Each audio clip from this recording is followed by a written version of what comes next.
अगर आपने कमोडिटी में ट्रेड किया है या फिर नया ट्रेड करना चाहते हैं, जानना चाहते हैं कि आपके लिए कहां पर कमाई के मौके बनेंगे, तो आप सवाल पूछिए। नंबर आप नोट कर लें 02223001634। इसके अलावा आप 02223001635 पर भी अपना सवाल पूछ सकते हैं। और चलिए आगे बढ़ते हैं और आज की चर्चा में हमारे साथ मेहमानों का एक खास पैनल है। हमारे साथ हैं अनुज गुप्ता IIFL सिक्योरिटीज़ के, मनोज जैन हैं पृथ्वी फिनमार्ट के, अश्विन नायक है former chairman federation of Indian spice stakeholders के, मनोज जाजू हैं ग्वार के ट्रेडर हैं, और बीबी मेहता हैं ED हैं SEA के। आप सबका बहुत बहुत स्वागत है। और चर्चा की शुरुआत कर लेते हैं जीरे के साथ, क्योंकि आज जीरे में ज़बरदस्त तेज़ी आई है और इंट्राडे में भाव 28,200 के भी पार चला गया है और फाइनली 745 रुपये बढ़कर 27,950 के ऊपर जीरा वायदा बंद हुआ है। जनवरी का ज़बरदस्त तेज़ी, ज़बरदस्त रफ्तार मार्केट में दिख रही है, बड़ी तेज़ी आ गई है। इस साल करीब करीब 57% जीरे के दाम बढ़ चुके हैं। लेकिन अब सवाल यह है कि क्या बाजार की ये तूफानी रफ्तार अभी कंटिन्यू रहने वाली है या बाजार की तेज़ी अब यहाँ पर रुकेगी? इसी पर हम पहले बात करेंगे। अश्विन भाई, बहुत बहुत स्वागत है आपका। और इनफैक्ट आपको बधाई कि आपने हमारे चैनल पे कहा था कि जीरे के फंडामेंटल बहुत मजबूत है, दाम बढ़ेंगे, और इनफैक्ट देखिए उसी डायरेक्शन में मार्केट आगे गया भी है। अब जरा आप बताइए कि क्या जो आपका अनुमान था उतनी तेज़ी आ गई है, या जो अभी फंडामेंटल हैं, चीन से डिमांड बढ़ने वाली है, तेज़ी बढ़ेगी और क्या होगा? बहुत धन्यवाद नितिन जी। एक्चुअली सर देखें तो लास्ट फ्राइडे को एक्सचेंज में जो रेट है वो सब माइनस में बंद हुए थे। हाँ। और इधर सैटरडे और संडे दोनों दिन जो फिजिकल मार्केट है जहाँ ट्रेड होता है एक्चुअल में, वहाँ पे अच्छी खासी डिमांड के कारण तेजी आई और वो तेजी आज एक्सचेंज में रिफ्लेक्ट हुई है। मतलब ये तेजी जो चल रही है वो फंडामेंटली काफी स्ट्रांग है और फंडामेंटली तेजी को आगे लेके जा रहा है। ऐसा नहीं है कि एक्सचेंज में तेजी हो रही है और उसके बाद इधर फंडामेंटल के कारण इधर फिजिकल में तेजी हो रही है। तेजी जो भी है अभी एक्चुअल में डिमांड है, मार्केट में माल की कमी है, और सबसे बड़ा फैक्टर अभी जो काम कर रहा है वो मौसम का काम कर रहा है। तो अभी क्या लगता है सर आपको, मतलब आगे अब और कितनी तेजी आप देख रहे हैं? सर अभी भी इसके फंडामेंटल तो स्ट्रांग ही बने हुए हैं। मुझे अभी इसमें 300, 310, 15 का रेट इजीली अचीव हो जाए ऐसा नजर आ रहा है। कभी छोटे मोटे करेक्शन आ सकते हैं, क्योंकि अपना करीबन 10 दिन पहले जब बात हुआ था तो मार्च का वायदा 260 था, वो अभी आज 282 के ऊपर है। तो एक 10 दिन के अंदर ही इतना बाजार बढ़ा है, तो कभी छोटे मोटे करेक्शन आ सकते हैं, लेकिन फंडामेंटल इसके काफी स्ट्रांग बने हुए हैं। और मुझे अगले साल जो दूसरी कंट्रीज है उसके क्रॉप की सिचुएशन क्लियर नहीं हो तब तक जीरा का मार्केट एकदम स्ट्रांग और ऊपर की साइड ही बना हुआ नजर आ रहा है। अच्छा, तो आप कह रहे हैं कि अभी फंडामेंटली जीरा बहुत मजबूत है। आप कह रहे हैं कि 300 से ऊपर का भाव भी दिख सकता है, मतलब 30,000 से ऊपर का भाव भी दिख सकता है। इस बात की संभावना आप कह रहे हैं कि बन रही है। एक सवाल आपसे और कि सोइंग की क्या रिपोर्ट है अभी, जीरे की सोइंग की सर? सोइंग सर गवर्नमेंट के रिपोर्ट के हिसाब से गुजरात में 10-15% कम दिखा रहे हैं, राजस्थान में 10-15% ज्यादा दिखा रहे हैं। लेकिन ये गवर्नमेंट के जो टोटल हेक्टर है उसकी बात है, लेकिन जो जमीनी रिपोर्ट आ रही है उसमें पिछले 3-4 वीक से जो गर्मी का प्रकोप है उसके कारण जर्मिनेशन की प्रॉब्लम है, और सोइंग शायद लास्ट ईयर की कंपेयर में ओवरऑल 20-25% कम ही निकलेगी, ऐसा अभी तक तो नजर आ रहा है। फिर आगे जाके मौसम में सुधार हो तो बात अलग है। अच्छा, ठीक है। तो ये राय आपकी हो गई जीरे के ऊपर। बहुत शुक्रिया अश्विन भाई आपका जीरे पर बात करने के लिए। आगे बढ़ते हैं। आज जीरे के साथ साथ ग्वार में भी अच्छी तेज़ी रही, और ग्वार का प्राइस जनवरी का वायदा अगर आप देखें तो आज के कारोबार में ग्वार सीड का जनवरी का वायदा 168 रुपये बढ़कर बंद हुआ है 6,000 के ऊपर, और ग्वारगम का वायदा 12,800 के ऊपर बंद हुआ है। 500 रुपये से ज़्यादा की तेज़ी आज दिखी है। एक हफ्ते की ऊंचाई पर भाव पहुंचा है। मनोज जाजू हमारे साथ जुड़ चुके हैं। मनोज जी, बहुत बहुत स्वागत है आपका। जीरे में ग्वार में एक बार फिर से एक्शन लौटा है। पहले तो मैं आपसे ये पूछना चाहूँगा कि डिमांड का सिचुएशन अभी क्या है? चाइना अब ओपन अप हो रहा है, चीन एक बड़ा बायर है, तो क्या एक्सपोर्ट डिमांड बढ़ी है और आगे बढ़ने वाली है? देखिए, लास्ट मंथ का भी एक्सपोर्ट डाटा है, वो लगभग 23,500 टन का है नवंबर मंथ का। और डिमांड अभी जो है वो एवरेज चल रही है पिछले एक महीने से, ज्यादा अच्छी नहीं है। अच्छा। अगर ये डिमांड 30,000 टन के आसपास आ जाए, जो मार्च से लेकर सितंबर तक चल रही थी, तो ये मार्केट में एक अच्छी तेजी देखने को और मिल सकती है। अच्छा। नहीं तो अगर ये डिमांड इसी तरह रही तो फिर ये 12,000 से 13,000 के बीच में कम चलता रहेगा। जैसे ही भाव नीचे की तरफ जाता है 120-22 की तरफ, तो सेलिंग रुकती है, थोड़ा सा एक्सपोर्ट बाइंग में सुधार आता है, और जैसे ही 128-30 के आसपास कम जाता है तो एकदम से स्टॉकिस्ट का सेलिंग प्रेशर और किसानी आवक दोनों बाजार में बढ़ जाती है, तो फिर बाजार झेल नहीं पाता उनके भाव को। अच्छा, लेकिन मनोज जी, हाँ जी, लेकिन अभी का जो सिचुएशन है, मतलब अराइवल बढ़ नहीं पा रही है, मतलब जो उम्मीद की जा रही थी कि आवक बहुत ज्यादा होगी, उसके मुकाबले आवक मंडियों में बहुत कम है। तो क्या ये इस बात के संकेत नहीं है कि उत्पादन अनुमान से कम हो रहा है और उसका सपोर्ट मिलेगा प्राइस को? अभी नहीं, देखें, मेरा इसमें मत अलग है। आजकल किसान भाई भी है, वो भी एक व्यापारी की तरह है, और खासकर ग्वार एक ऐसी कमोडिटी, इसको यूं कहें कि ये हाईली इन्फ्लेमेबल है, तो सबकी निगाहें, चर्चा ग्वार के ऊपर रहती है। तो किसान इसको एकदम से माल नहीं ला के बेच रहा, वो धीरे धीरे किस्तों के अंदर माल को ला रहा है, इसीलिए ये अराइवल का प्रेशर बाजार में दिख नहीं रहा है। नहीं, ये लेकिन सर, नहीं मनोज जी, मैं ये बात आपसे क्रॉस क्वेश्चन पूछना चाहूंगा कि ये कैसे तय हो जाता है कि मान लीजिए अराइवल कम है, अगर मान लीजिए उत्पादन कम हो रहा है, मैं आपसे पूछना चाहता हूँ, अगर उत्पादन कम है तो फिर उसको जांचने का तरीका क्या है, कैसे पकड़ा जाए? अगर किसान माल नहीं ला रहे हैं तो इसका मतलब ये तो नहीं है कि किसान माल होल्ड ही कर रहे हैं, हो सकता है कि माल ही कम हो। नहीं, ये भी तो हो सकता है। बिल्कुल ठीक है, लेकिन जिन लोगों का कारोबार है ना ग्वार का, तो उन लोगों को ये आइडिया रहता है, उनकी, हम लोगों की जैसे मंडियों में बातचीत होती रहती है, कुछ किसानों से भी बातचीत होती रहती है, तो एक आइडिया लग जाता है। पिछले काफी सालों से हम इसी अभ्यास में लगे हुए हैं, इसलिए ये चीजें हमें काफी हद तक पता लग जाती है। अच्छा, चलिए देखते हैं। तो आप कह रहे हैं कि डिमांड, लेकिन चीन से तो अब डिमांड बढ़ने वाली है, चीन में कोरोना के प्रतिबंध हट रहे हैं, तो आपको नहीं लगता कि ये एक बड़ा पॉजिटिव रोल प्ले करेगा ग्वार की कीमतों को ऊपर ले जाने में? देखो, डिमांड अच्छा आ जाए तो मैं भी सहमत हूं कि बाजार में एक अच्छी तेजी देखने को मिल सकती है, लेकिन अभी तक वो दिख नहीं रही है 1-1.5 महीने से। अगर ये डिमांड बढ़ जाती है तो फिर तो निश्चित तेजी आ जाएगी, नहीं तो ये रेंज बाउंड मार्केट चलता रहेगा। शुक्रिया मनोज जी आपका जुड़ने के लिए, ग्वार पर अपना व्यू देने के लिए। चलिए आगे बढ़ते हैं और फटाफट गोल्ड और सिल्वर की बात कर लेते हैं। अनुज जी, आज शाम के लिए सोने में और चांदी में क्या करना चाहिए? मतलब जी गुड इवनिंग। देखिए, लास्ट वीक में एक रिकवरी हमने गोल्ड सिल्वर में देखी थी, हमें लगता है कि आज की ट्रेडिंग सेशन में मार्केट एक बाउंस बैक देखा जा सकता है। तो गोल्ड के अंदर खरीदारी की सलाह रहेगी करीबन 54,300, स्टॉप लॉस 54,050 का, टारगेट 54,800 तक हो सकता है। और सिल्वर में करीबन 67,500 के आसपास खरीदारी करें, 66,850 का स्टॉप लॉस लगाएं, टारगेट 68,900 तक देखने को मिल सकता है। ओके मनोज जी, क्रूड पर आपका व्यू क्या है? कच्चे तेल में क्या किया जाए सर?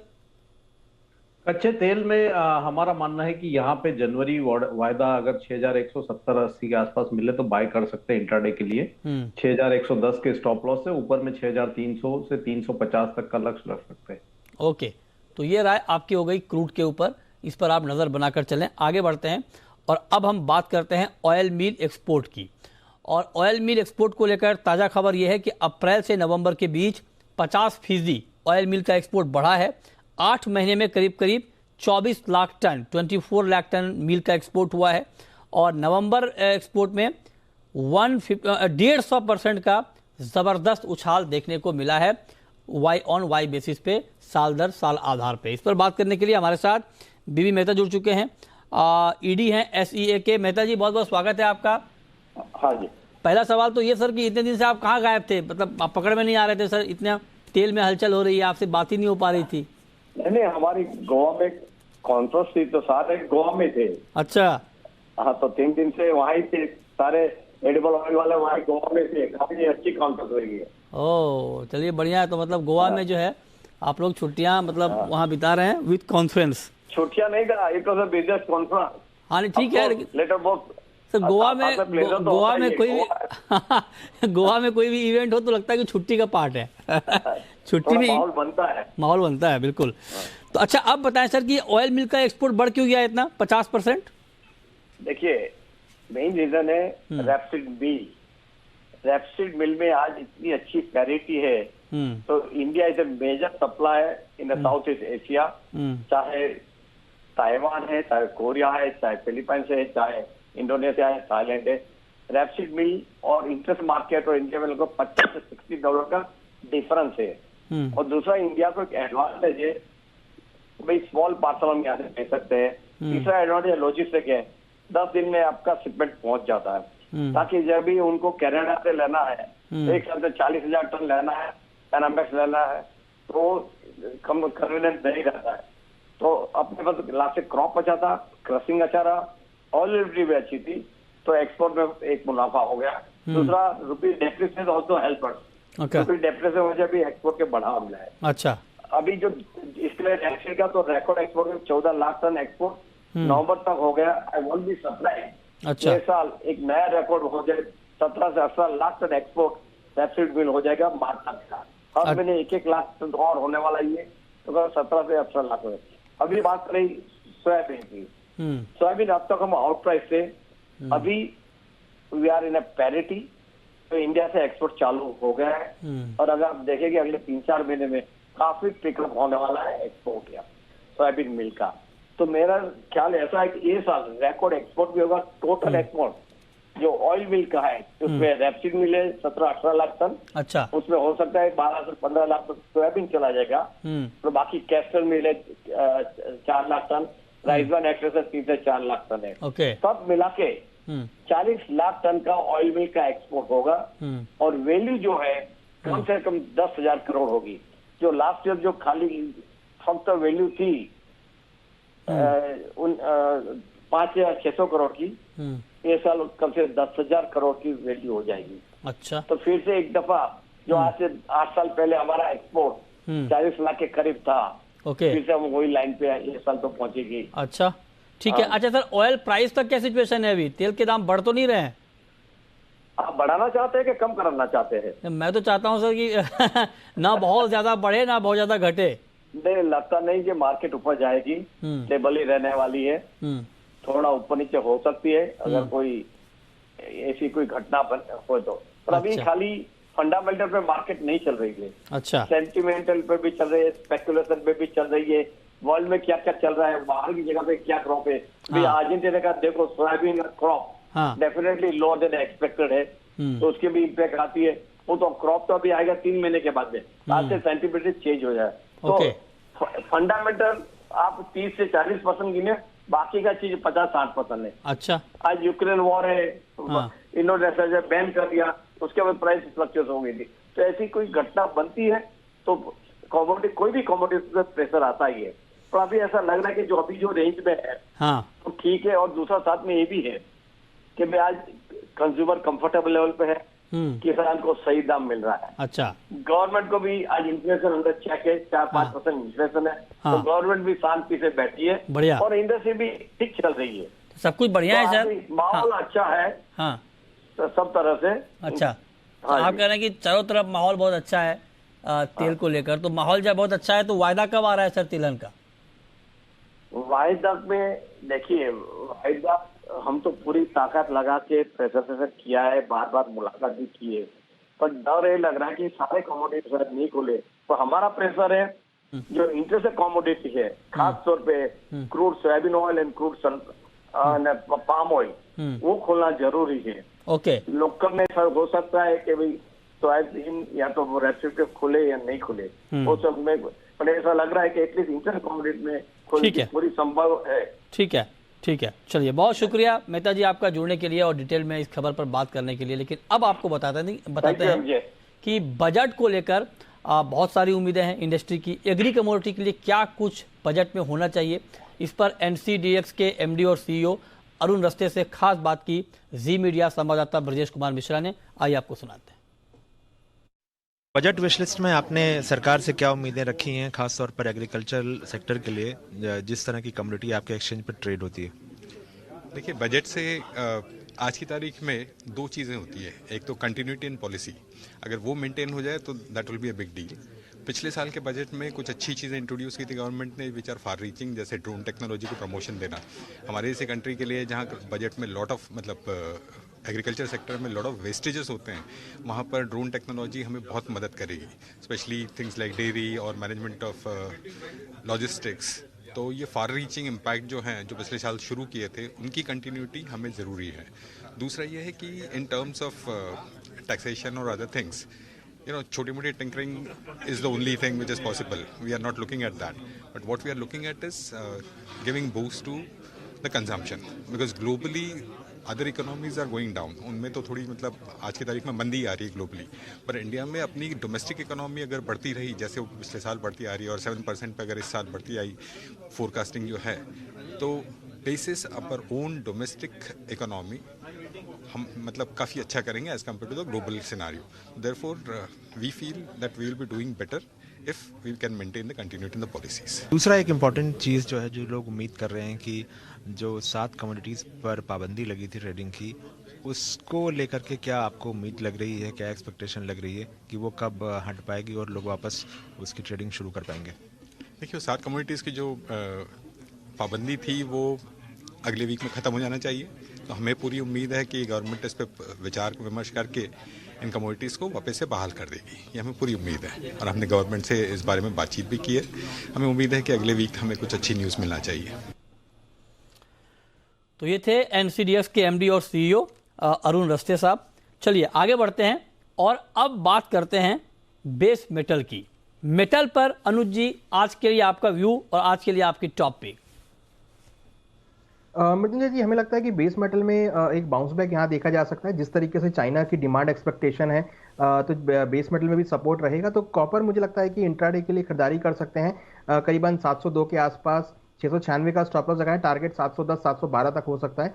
साथ में लेड के अंदर भी मुझे लगता है कि खरीदारी का ट्रेड बना सकते हैं, ऊपर में 188 तक के लेवल लेड में देखे जा सकते हैं। तो कॉपर और लेड हमें लगता है कि इंट्राडे के लिए बाय ऑन डिप्स की स्ट्रेटेजी यूज कर सकते हैं। अच्छा, ठीक है, तो ये राय आपकी हो गई मेटल पे। अब चलिए शुरू करते हैं सवाल जवाब। पहला सवाल है पराग का, कानपुर से। पूछिए Parag. Hello, good evening sir. Good evening, पूछिए सर। मेरा सवाल मनोज जी का था कि आज के लिए गोल्ड में क्या करना चाहिए? आज गोल्ड में क्या करना चाहिए, बताइए अनुज जी। आज के लिए 54,464 का लेवल है, क्या करना चाहिए? देखिए, गोल्ड अगर नीचे 54,300 54,350 तक मिलता है तो खरीदारी का ट्रेड बनाए। हमें लगता है कि ऊपर में 54,800 तक के लेवल देखे जा सकते हैं।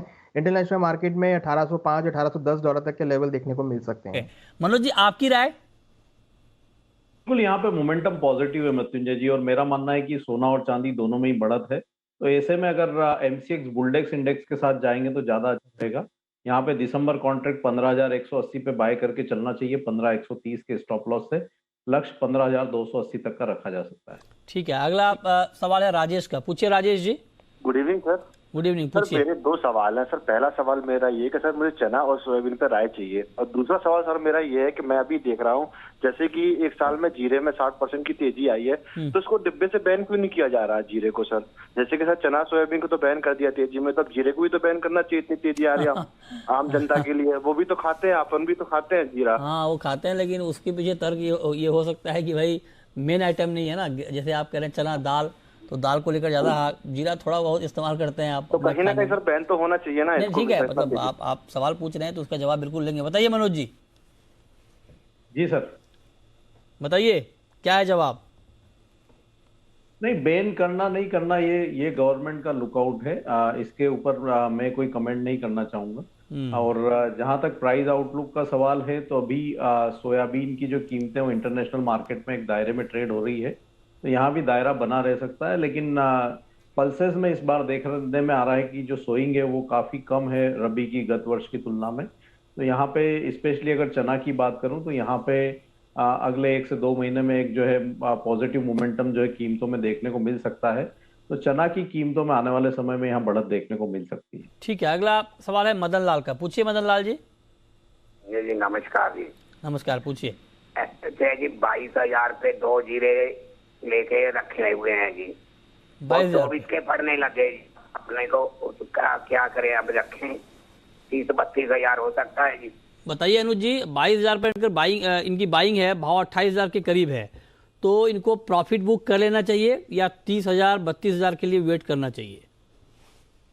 और देखिए मुझे लगता है कि इनके बाद प्रॉफिट बुक कर लेना चाहिए, क्योंकि आगे आपको नई क्रॉप भी आती हुई दिखाई देगी और ऑलरेडी देखें तो एक तरीके से आपका ये लाइफ टाइम हाई के आसपास ट्रेड कर रहा है, तो बेटर है कि प्रॉफिट बुक करें। नीचे आपको अगर डिप मिलता है अगेन 26,500 तक के आसपास का, तो आप दोबारा वहां पे एक्यूमुलेट कर सकते हैं। बट जो प्रॉफिट आ रहा है, हमारी सलाह है कि प्रॉफिट बुक कर लेने में ही समझदारी रहेगी। ठीक है, चलिए, बहुत शुक्रिया आप अनुज जी आपका, मनोज जी आपका जुड़ने के लिए और बताने के लिए आज कहां पर कमाई के मौके बन सकते हैं।